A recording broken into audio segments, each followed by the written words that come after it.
மருத்துவ சேவை செய்து கொண்டு இருக்கக்கூடிய பூழகிரி வடமலையான் அவர்களை மேடைக்கு அழைக்கின்றேன்.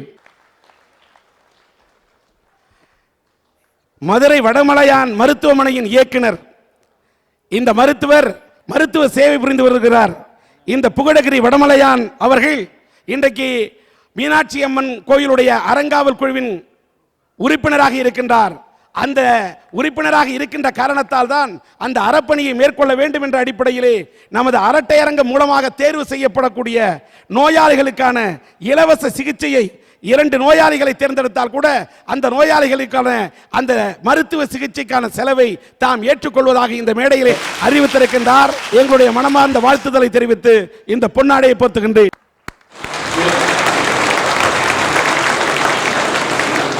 எந்த சித்திரை திருவிழா இந்த மதுரை மண்ணிலே மிக பிரசித்தியாக நடைபெறுமோ அந்த சித்திரை திருவிழாவிலே 4.5 வயதாக இருக்கும் போது இந்த ஒரு பெண் லட்சுமி என்ற இந்த பெண் தொலைந்து விட்டார். அந்த லட்சுமியை மேடைக்கு அழைக்கின்றேன். வணக்கம். வா வா, நல்லா இருக்கியா? தன் தாய் தந்தையை விட்டு பிரிந்து விட்டார். அப்படி பிரிந்த பிறகு இவர் புதுக்கோட்டையில் நடந்த அரட்டை அரங்கத்திலே 2006 புதுக்கோட்டையில் நடந்த அரட்டை அரங்கத்திலே எங்களிடத்தில் வந்து என்னுடைய தாய் தந்தையை பிரிந்து விட்டேன், எங்க அப்பா அம்மாவுடன் நான் சேர வேண்டும் என்று துடித்து கண்ணீர் வெடித்து கதறி அழுதார். அந்த அரட்டையரங்கத்தின் நிகழ்ச்சியை பார்த்துவிட்டு இன்றைக்கு இந்த பெண் தன்னுடைய தாய் தந்தையோடு இன்றைக்கு இணைந்திருக்கின்றார். குடும்பத்தோடு அவர் சேர்ந்திருக்கிறார், மகிழ்ந்திருக்கின்றார். அப்படிப்பட்ட இவர் இன்றைக்கு இந்த லட்சுமி என்ற பெண் +2 முடித்துவிட்டு இன்றைக்கு தான் ஒரு பட்டப்படிப்பு படிக்க வேண்டும் என்று சொன்னவுடன் சன் டிவியினுடைய அரட்டையரங்கத்திடம் வந்து தான் படிக்க வேண்டும் என்ற ஆசையை வெளிப்படுத்தினார். ஆக இவர் பட்டப்படிப்பு படிப்பதற்காக அந்த ஒரு செமஸ்டருக்கான கிட்டத்தட்ட அவர் படிக்கிறதுக்கு 20,000 ரூபாய் செலவாகுது. அதனுடைய முதல் செமஸ்டருக்கான அந்த காசோலையை 3,700 ரூபாயை சன் டிவியினுடைய அரட்டையரங்கமும் SR பல்கலைக்கழகமும் இணைந்து அந்த பெண்ணுக்கு வழங்குகின்றோம். வாழ்த்துக்கள்.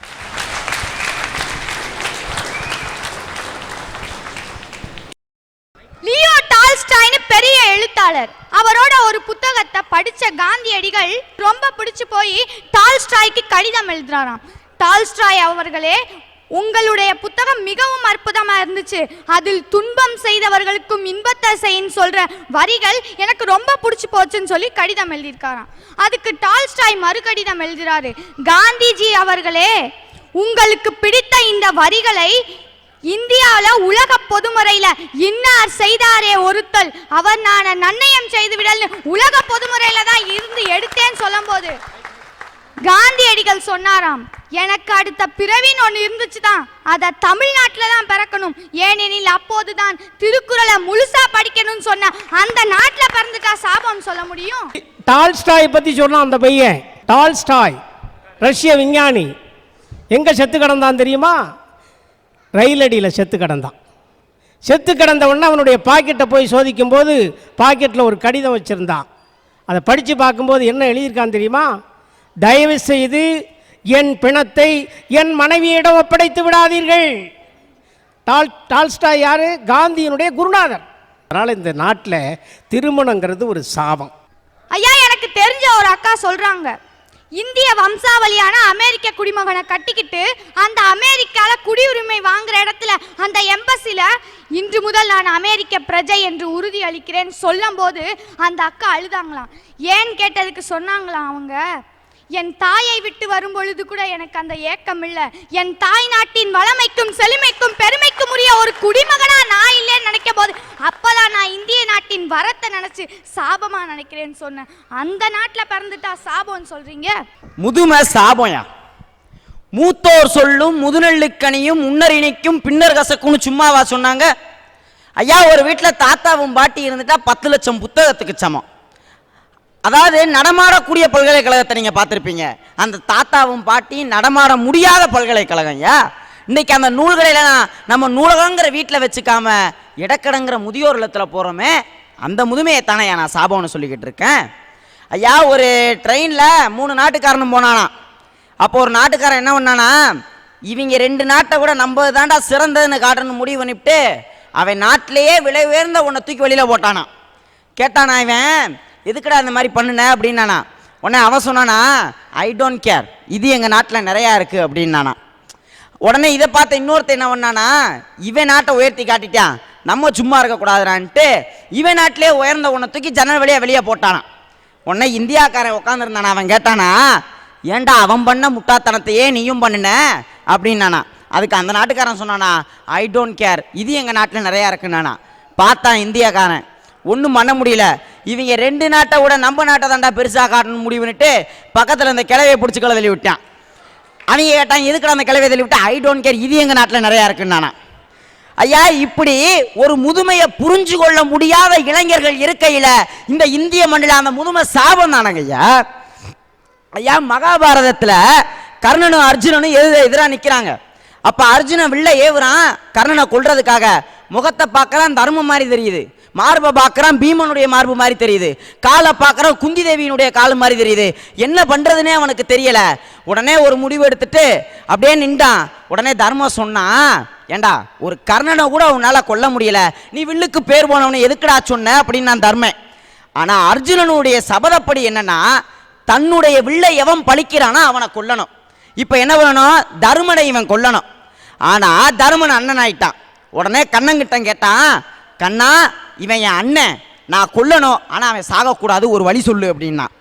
உடனே கண்ணை சொன்னா, நீ அவனை எப்படி கூப்பிடுவ, வாங்கன்னு கூப்பிடுவேன் அப்படின்னா. நீ அவனை ஒரே ஒரு முறை பா அப்படிங்கிற அவமரியாதை சொல்லா கூப்பிடு, அது ஒரு கொலைக்கு சமம். நானே அப்பனா இன்னைக்கு இந்த இந்திய திருநாட்டில் எத்தனை முதியோர்கள் எத்தனை வீட்டில் கொலை செய்யப்பட்டுக்கிட்டு இருக்காங்கய்யா. அப்படிப்பட்ட முதுமையை தான் நாங்கள் சாபம்னு சொல்கிறோம். வரம்னா நமக்கு ஒன்று கிடைச்சி அதனால நம்மளோட மனசு மகிழ்ச்சி அடைஞ்சி வாழ்க்கையை வளப்படுத்தணும், அதுதாங்க வரம். சாபம்னா காலம் ஃபுல்லாக கண்ணீர் மட்டும்தான் விடுவான், மூளையில் உட்காந்து அழுதுகிட்டே தான் இருப்பான், முட்டி முட்டி முன்னேற பார்ப்பான், முன்னேறவே முடியாது. அதுதாங்க ஐயா சாபம். நான் என்ன தெரியுமா சொல்றேன், வரம் என்று சொன்னால் இறைவன் கொடுத்த அருளால் இந்த பூமிக்கு பிறவியாய் வரோம் வரோம் வரோன்னு வரம, அது வரம். அரிது அரிது மானிடராய் பிறத்தல் அரிது என்று சொன்னானே, மானிடராய் பிறப்பதே அரிது என்று சொல்கிறேன். நாயாக பிறந்திருந்தால் எண்ணிய எண்ணத்தை உரைக்க கூட முடியாது, குறைக்கத்தான் முடியும். ஆக இன்றைக்கு அரட்டை அரங்கத்திலே நின்று உரைத்துக் கொண்டிருக்கிறீர்கள் என்று சொன்னால் இதுவே ஒரு வரம் அல்லவா? ஆனா வரத்துக்குள்ளேயும் ஒரு சாபம் இருக்கு பாருங்க, அதுதாங்க ஐயா நாங்களா பொண்ணா பிறக்கிறது. இங்க எல்லாரும் சொல்லிக்கிட்டு இருக்காங்க நான் பொண்ணா பிறந்தது வரேன்னு. ஆனா இந்த மேடையை விட்டு கீழே இறங்கி போனா ரகசியமா சொல்லுவாங்க எங்க கிட்ட மட்டும், நான் பொண்ணா பிறந்தது சாபம்னு ஒத்துக்கிறேன் அப்படின்னு.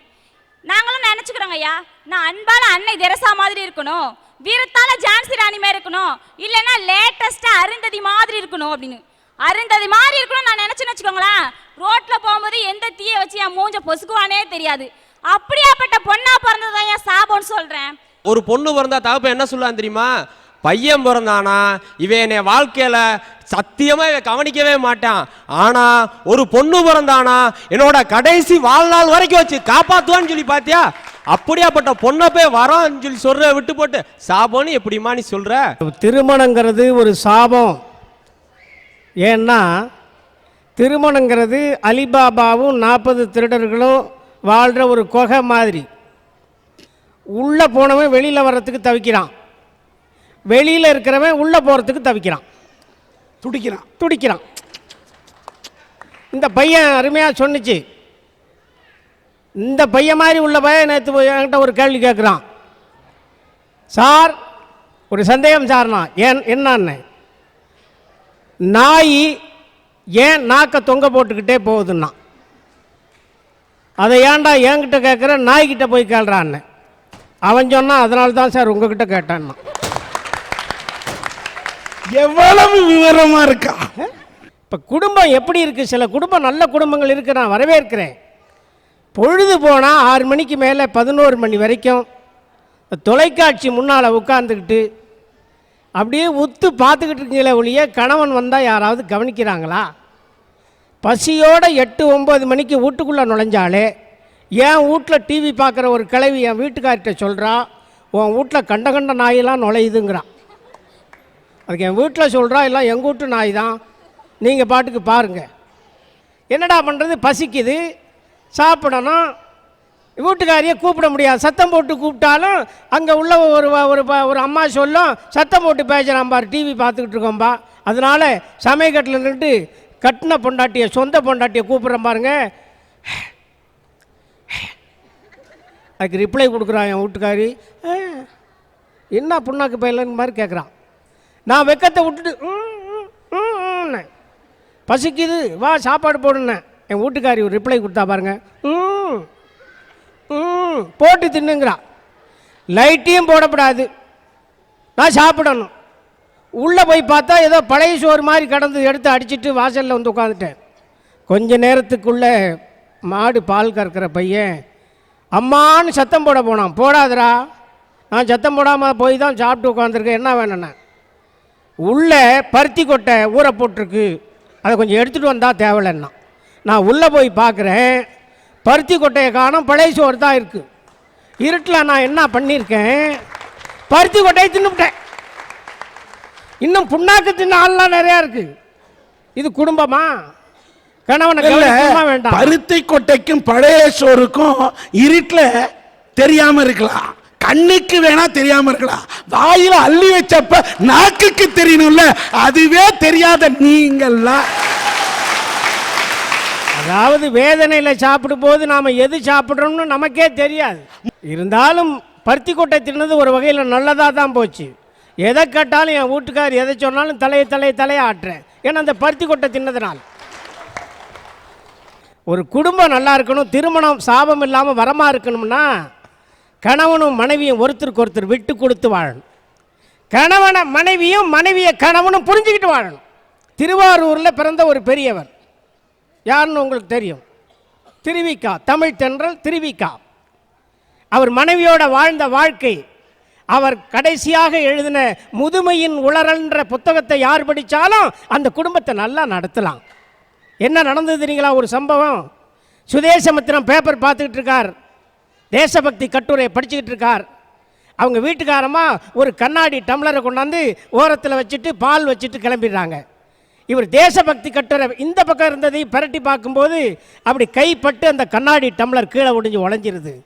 உடனே அந்த அம்மா அங்கேருந்து ஓடி வந்து, பால் வச்சுருக்கேன்னு சொல்லாமல் போயிட்டேன், நான் தான் பாவி, தப்பு என்னது தான் அந்த அம்மா சொன்னாங்க.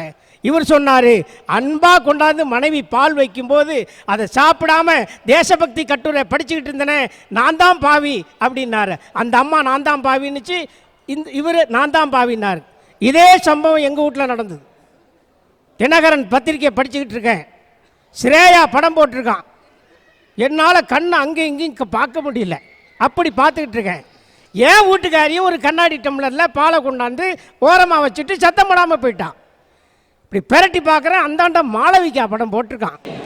ஸ்ரேயாவோட அந்த மாளவிகா படம் சூப்பராக இருக்குது. இப்படி பெரட்டின பாருங்க, ஏன் கைப்பட்டு கண்ணாடி டம்ளர் கீழே விழுந்து உடஞ்சி போய் பால் வீணாக போயிடுச்சு. அங்கேருந்து உள்ளேருந்து வந்தான், கண்ணு புடரில்லையா இருக்கு, பால் வச்சிருக்கல சாப்பிட வேண்டியதானே, என்ன விலை விற்கிதுன்னா, ஏய் பால் வச்சிருக்கேன்னு சொன்னியா? பால் வச்சிருக்கேன்னு சொல்லப்படாது, நான் மாளவிகாலாம் பார்த்துக்கிட்டு இருந்தேன், நீ பாட்டுக்கு பாலை வச்சுட்டு நீ பாட்டுக்கு போயிட்ட, நடக்கிறதே வேற என்ன? யோ தப்பு ஓ மேலே தான்ண்ணா. இல்லை ஓ மேலே தான், ஓ மேலே தான். உன்கிட்ட இனிமேல் வாழவே முடியாதுன்னு ஒரு சூட்கேஸ் எடுத்து துவைச்ச துணி துவைக்காத துணி எல்லாத்தையும் உள்ளே போட்டு அமுத்தி கடைசியாக மூக்கை சிந்தி என் பேண்ட்டில் தடவிட்டு, இன்னமே நீ செத்தாலும் தந்தி கொடுக்காத. செத்தா நானாயா தந்தி கொடுப்பேன்? என் பையன் தானே கொடுப்பான். போனவன் திரும்பி வந்துட்டான். ஏண்டி கோமா போனேன், திரும்பி வந்துட்டேனே, எங்கள் அம்மா வீட்டில் டிவி இல்லை, அங்கே போய் நான் என்னத்த பண்ணுறதுன்னா. ஆக திருவிக்கா வீட்டில் நடந்த சம்பவத்தை கணவனும் நான் தப்பு பண்ணேங்கிறான், மனைவியும் நான் தப்பு பண்ணுறேங்கிறா. இது மாதிரி தவறுகளை அவரவர்கள் உணர்ந்து நடந்துட்டா நிச்சயமாக அந்த குடும்பம் திருமணம் நல்ல வரமாக இருக்கும். ஆனால் பெரும்பாலான குடும்பங்களில், என்ன மாதிரி குடும்பங்களில் அது சாபமாகத்தான் இருக்கு. இவர் வயசுக்கு மாளவிகா படம்லாம் பார்த்தா சின்ன பையன்லாம் என்ன ஐயா, காணும் இடம் எங்கும் சக்தியடான்னு தான் சொல்லி வச்சிருக்கான். சிவனடா இருக்கார், ஆனால் பெண்மைக்கு இருக்கக்கூடிய முன்னுரிமையை பாருங்க. ஐயா, இன்னைக்கு என்ன சொல்றாங்கன்னா, பெண்களுக்கெல்லாம் நுனி நாக்கில் ஆங்கிலம் வருதான். ஐயா ஒரு பொண்ணு மொழியே தெரியாம வந்தா கூட சாதிக்க முடியும் அப்படிங்கிறது தான் அவளுடைய சிறப்பு. ஒண்ணுங்கள ஒரு சின்ன எக்ஸாம்பிள், ஒரு அம்மா டிவியில சமையல் குறிப்பு சொல்லுது, எம்பிட்டு அழகா சொல்லுது, வணக்கம், இந்த உருத்தால் இல்லை உருத்தால் அதை ஹாட் வாட்டரில் ஒரு ½ an hour சோக் பண்ணி வச்சுட்டுங்க. அண்ட் இந்த மீன் டைம் இந்த ஆனியன் இல்லை ஆனியன் அதை ஃபைனாக கட் பண்ணி வச்சுட்டுங்கோ. அப்புறம் இந்த க்ரீன் சில்லிஸை நல்லா ஃபைனாக சாப் பண்ணி வச்சுட்டுங்கோ. அப்புறம் இந்த கொத்தமல்லி இலையில கொத்தமல்லி இலை அது அந்த கறி லீவ்ஸ் எல்லாம் ஃபைனாக கட் பண்ணி வச்சுட்டுங்கோ. அப்புறம் இந்த மிக்சர்லாம் ஒன்றா கிரைண்டரில் போட்டு நல்லா கிரைண்ட் பண்ணிடுங்கோ. அப்புறம் என்ன பண்ணுங்கோ, அட்பு வைங்கோ. அட்பு மேலே தவா வைங்கோ. தவாலே லைட்டாக ஆயில் ஊற்றுங்கோ. ஆயில் சுட்டுச்சான்னு பார்க்க பக்கத்தில் இருக்கவன் கை வச்சு பாருங்கோ. இதை பார்க்குற நீங்களா சாவுங்கோ, தமிழை கொள்ளுங்கோ.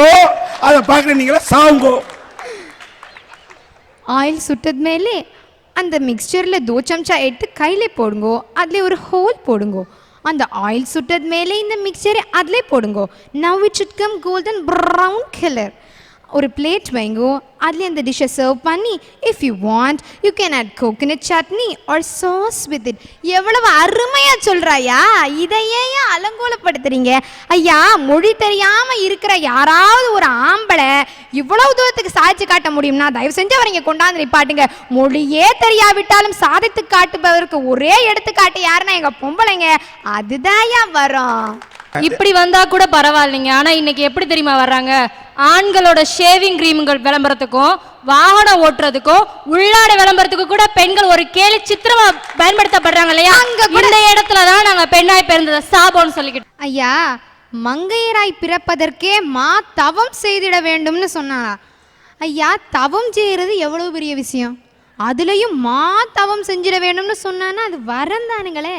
கல்யாணம் முடிஞ்ச உடனே பெத்தவங்களை மறந்துட்டு உடன் பிறந்தவர்களை உதறிவிட்டு எங்களோட லட்சியங்களை புதைச்சிட்டு தாலி கட்டிய ஒரே ஒரு காரணத்திற்காக கணவனே சரணாகதின்னு ஒரு அடிமையை போல சேவகம் செய்யக்கூடிய பெண்களை நீங்க மதிக்க வேணாம் சார். மிதிக்காமலாவது இருக்கலாம் இல்லையா? ஒரு நிமிஷம்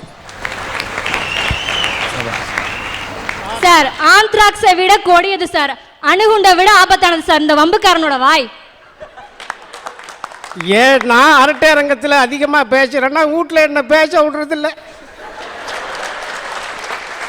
போன வாரம் எங்கள் தெருவில் ஒருத்தர் ரோட்லேயே ஒரு பொம்பளை பிள்ளையை போட்டு அடின்னு அடிக்கிறான். எனக்கு மனசு தாங்கலை. நம்மளால தான் அடிக்க முடியல. அடிச்சுக்கிட்டு இருந்தான். எனக்கு கோவம், ஒரு பொம்பளையை போட்டு தெருவில் இப்படி அடிக்கிறானேன்னு.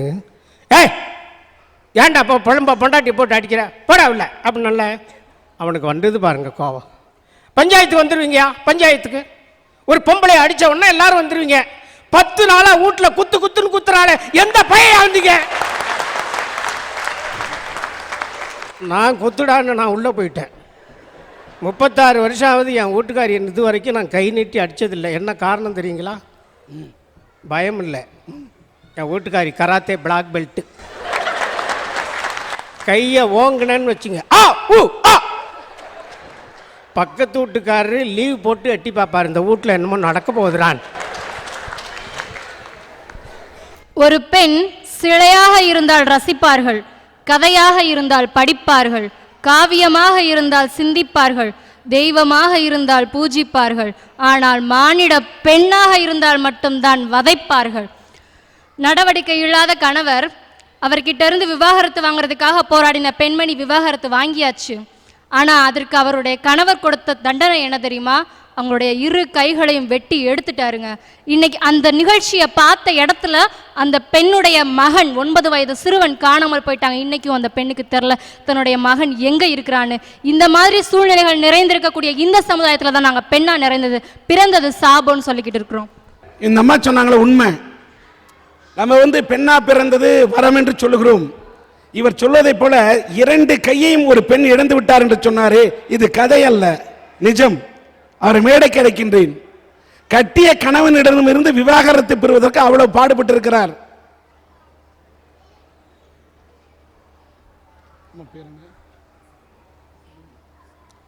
இந்த அம்மா பேரு செல்வி. இவருடைய கணவரிடமிருந்து விவாகரத்து பெறுவதற்கு அவ்வளவு கொடுமைப்படுத்தியிருக்கார் கணவன். விவாகரத்து பெற்ற பிறகு ஜீவனாம்சம் கொடுக்க வேண்டும். ஜீவனாம்சம் கொடுக்கிறாரே இல்லையோ, ஆனால் உன்னை ஜீவனோட வைக்க மாட்டேன்னு சொல்லிட்டு ஜீவனாம்சம் கொடுக்க முடியாது என்பதற்காகவே அங்கேருந்து இந்த பெண்ணை 2 கையும் வெட்டி இருக்கிறாரு. 2 கையும் இழந்து ரத்த வெள்ளத்துல துடிச்சப்ப கையில இருந்த தன்னோட மகன் அந்த சின்ன வயது சிறுவன் காணா போயிட்டான். இன்னை வரைக்கும் அந்த பையன் எங்க இருக்கான்னு தெரியல. இந்த அரட்டையரங்கம் பார்த்து விட்டாவது யாராவது தெரிவிக்கலாம். இப்படி தன்னுடைய வாழ்க்கையிலே இழந்தது 2 கை. ஆனால் இன்றைக்கும் இவர் இறக்கவில்லை, நம்பிக்கை வாழ்ந்து கொண்டிருக்கிறார் ஒரு வாழ்க்கை. லவ் அண்ட் ஹேர் அந்த சில்ட்ரன் ஹோம் வைத்து நடத்தக்கூடியவர்கள் இந்த பெண்ணை பராமரித்து அவங்களுக்கு அத்தனை உதவியும் செய்யக்கூடிய இவர்களை மனதார பாராட்டுகின்றோம். செல்வி அவர்களுடைய இந்த நிலையை பார்க்கக்கூடிய சன் டிவியுடைய அரட்டை அரங்கத்தை சார்ந்த நேயர்கள் யாராவது இவருக்கு உதவி வழங்க வேண்டும் என்று நினைத்தால் வழங்க வேண்டும் என்ற இந்த கோரிக்கையை இந்த மதுரை மண்ணிலே வைக்கின்றேன்.